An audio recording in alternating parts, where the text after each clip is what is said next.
ছোট্ট সোনামণিরা, তোমরা দেখছো কিডস লেসন। আজকে শিখব সহজ পদ্ধতিতে স্বরবর্ণ শেখা। লিখছি স্বরবর্ণের প্রথম বর্ণ স্বরে অ।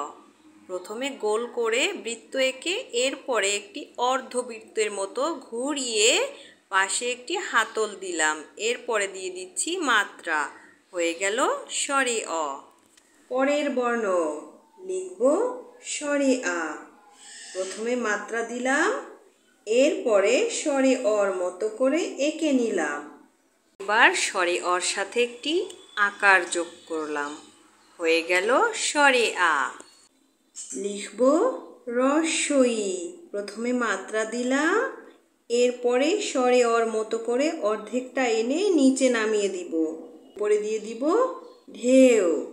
হয়ে গেল রস্বই। এরপরে লিখব দীর্ঘই। প্রথমে মাত্রা দিয়ে স্বরে অর মতো করে অর্ধেকটা এনে এরপরে ঠিক এই জায়গা থেকে আবার উপরে নিয়ে একটু বাঁকা করে দিয়ে নিচে ঘুরিয়ে দিব। এরপরে দিয়ে দিব ঢেউ। হয়ে গেল দীর্ঘই। এরপরে লিখব রস্যাউ। প্রথমে মাত্রা দিলাম, লিখলাম ড। এরপরে দিয়ে দিব উপরে ঢেউ। হয়ে গেল রস্যাউ। এরপরে লিখব ঠিক রস্যাউর মতো করে একটি বর্ণ। প্রথমে রস্যাউর মতো করে দিলাম, এরপরে রস্যাউর এই শেষ অংশ দিয়ে একটু দাগ টেনে মিলিয়ে দিব। হয়ে গেল দীর্ঘাউ। এরপরে লিখব রি। প্রথমে আমরা একটি ব লিখব, এরপরে দিব হাতল। হয়ে গেল কি ঝ। এরপরে আমরা ঠিক এই কর্নার দিয়ে একটু উপরে উঠাবো, এরপরে আবার একটু ঘুরিয়ে এভাবে করে দিব। হয়ে গেল রি। এরপরে লিখব এ। প্রথমে আমি একটি ছোট্ট 6 বানিয়ে দিলাম, এরপরে এখান থেকে ঠিক নিচে নামাবো সোজা। এরপরে আমি একটা ঢেউ এঁকে এভাবে উপরে উঠিয়ে দিব। হয়ে গেল এ। এবার আমি এর মতো করে আরো একটি এ এঁকে নিব। এরপরে দিয়ে দিব পাশে একটি ঢেউ। হয়ে গেল ওই।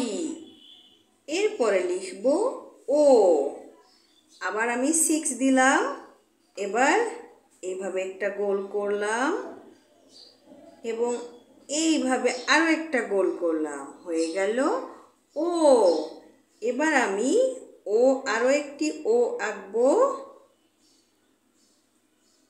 আরো একটি ও এঁকে নিলাম, এরপরে আমি পাশে একটি ঢেউ দিলাম।